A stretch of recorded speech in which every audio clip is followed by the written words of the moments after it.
Well, hello there friends, and welcome back to my kitchen, and happy 2023. We made it. Last year was one of the craziest years of my life. There was a lot going on all of the time, and I hope you and yours had a fantastic holiday season. I got to see so much family, and then I got, sick on and off for 6 weeks. So I'm happy to be here and back and healthy and not blowing my nose every 30 seconds. So I wanted to take you through the best thing that I made in 2022. Now, that's saying a lot, honestly, because I made a lot of things in 2022, but far and away, the best thing that I learned how to make in 2022 are fresh bagels. I've made a few different recipes of bagels over the years, and they kind of all weren't great. Some of them were fine at best, and most of them just kind of sucked. I really wanted to try again. I found this really simple recipe on TikTok from Latita's Kitchen. It seemed pretty easy to follow, and so one time while Neil was gone, I wanted to try it. Now, a bit of background. We love bagels, but ever since we moved away from Washington, we've been in like a bagel desert. Like, there really are not good bagels around where we have been living. So we've really missed having good bagels around. So I found this recipe, I wanted to try it out, and it is beautiful. It's simple, it's easy, and I've only messed it up like twice, and I've made it probably about 10 times now. So we have like an 80% success rate. And honestly, those 2 times I messed it up, the bagels were still delicious. The dough just wasn't as easy to handle. Like, they still cooked up well, they still baked well, they still tasted really good. It's like, oh, it's like the biggest win. So I wanted to take you through that simple recipe so you can make the most delicious bagels in 2023. Let's go. Now, this recipe is very simple, has 5 ingredients, but there are, I would say, about 2.5 barriers to entry. Let me explain. This is a sourdough recipe, so you will need some sourdough starter. Second, you need a kitchen scale. This is my favorite one. I got it on Amazon because you charge it and you don't have to replace the batteries, because most kitchen scales use like weird watch batteries, and like I never have that. But this one you just charge, and it's awesome. I got it on Amazon. And then the half. So I highly recommend when you're doing this recipe to use a KitchenAid mixer, because it makes it just a lot easier, but you absolutely can knead it by hand, which is why it's recommended, not required, like the other 2. Now, onto the recipe. You are gonna start by taking your bubbly fed sourdough starter, and you are gonna weigh out about 115 grams. Now, this went a little bit over, and I didn't feel like taking any out, so I ended up with 120, so I'm gonna add about 5 grams to each measurement. Next, we are adding about 40 grams, again a little over, of honey, and then 255 grams of water, again going over just a little bit. And then we are going to give that a good mix before adding bread flour. I got organic. I don't normally, but that's just what the store had. Again, about 500 grams.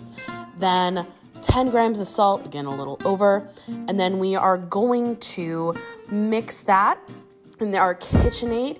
And then once the dough comes together, as soon as the dough comes together, you are going to knead it for 10 minutes. And after 10 minutes, you're going to get a firm but silky soft dough that you're going to shape into a ball, cover, and rest on your counter overnight.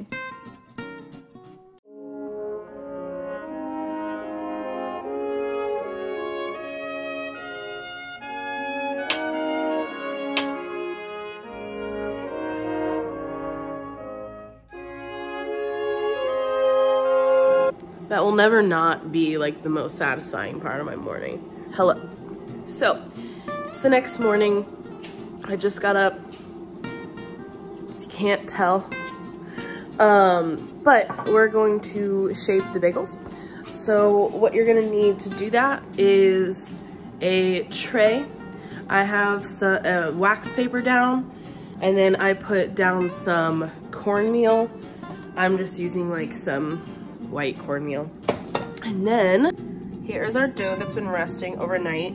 It didn't rise too much. That's okay. It'll rise a lot in the oven. Use a bench scraper to get your dough out on the counter, and then slam it down with a very satisfying smack. Then we are just going to use our hands and our clean counter to spread it out evenly into a rectangle. The dough is very luscious and very fun to pat. So once you have a vague rectangle, you are going to cut it into 8 pieces. I cut it down the center, and then into quadrants, and then again into 8s. Once you take your dough, if you notice that there are some bigger pieces, just distribute the wealth.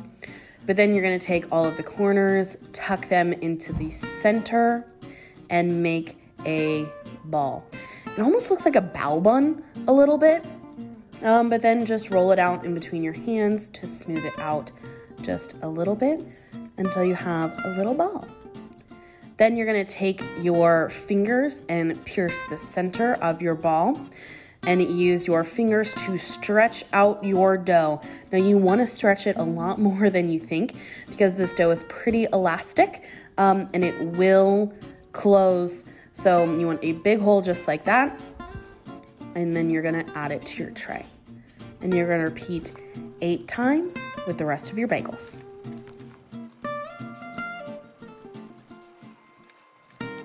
So here are our little bagel babies. I'm gonna cover them in plastic wrap. In the meantime, I've placed the oven rack to the middle part, and I've put my kettle on because we're gonna need some hot water. To make sure that we give the bagels the best environment, we're gonna cover them in saran wrap. I don't have big saran wrap, so I have to use 2 layers, unfortunately. And then I'm gonna cover in a towel. So this is going in our oven with the oven light on, no heat. And then we're gonna grab our kettle and our pan. Careful, it will buckle. Use a pan you don't care about. And then close your oven. And then we're gonna let it be in there for an hour. Meanwhile, you're gonna do your morning tasks like feed your dog, your cute little dog. And yes, her sign says, do not feed the dinosaurs. It's part of our house now because, I mean, it's appropriate. Get befuddled by your own anti-burglar trap that you set every night and then forget is there every morning. You know, just normal morning tings. Aw, look at that. Look how pretty. At that dead garden. But another project that's not so dead are these microgreens that hopefully I'll have more information coming to you shortly. But then after that, it's time to transform into a person. This is how I do that.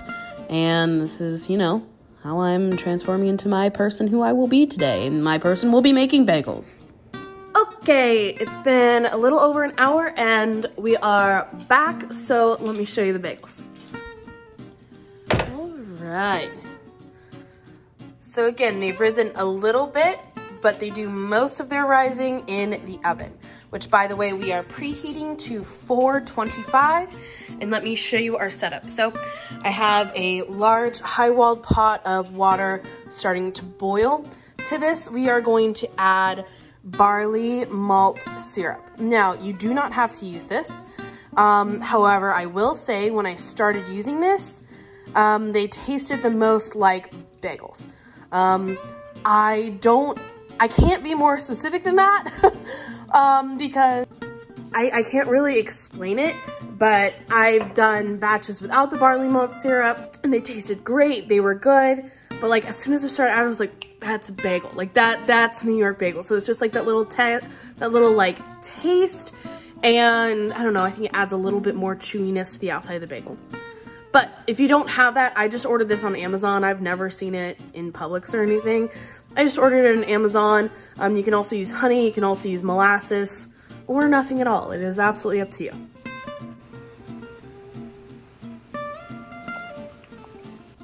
Careful, the barley malt syrup does make it foam quite a bit when it first comes to bubble. So that's why I use a big high-walled pot. But yeah, let's boil some bagels. All right, last voiceover, we got this. Okay, so you're gonna grab your little bagel baby, and then you are going to gently plop them into your boiling cauldron.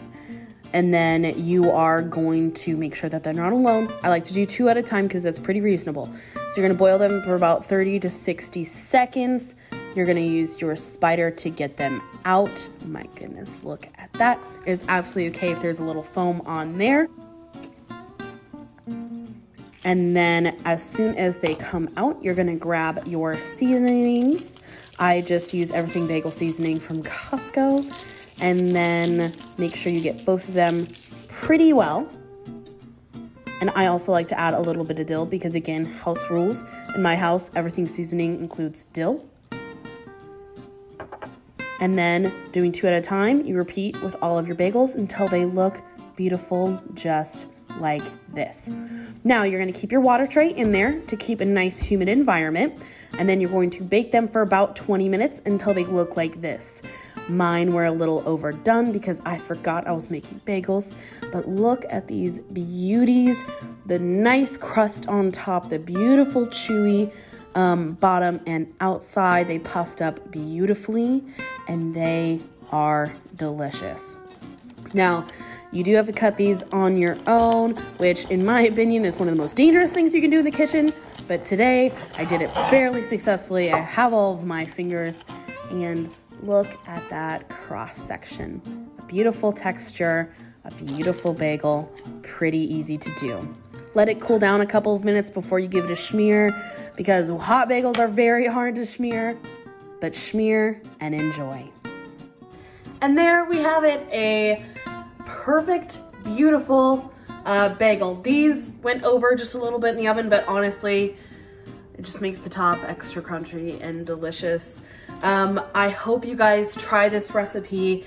Like I said, it's the easiest one I found, the least amount of active cooking time, and by far the best, most consistent bagel result that I've ever had. So please enjoy the best thing that I made in 2022. And I look forward to everything that I'm gonna make and make with you guys in 2023. So with that, enjoy, and I'll see y'all later.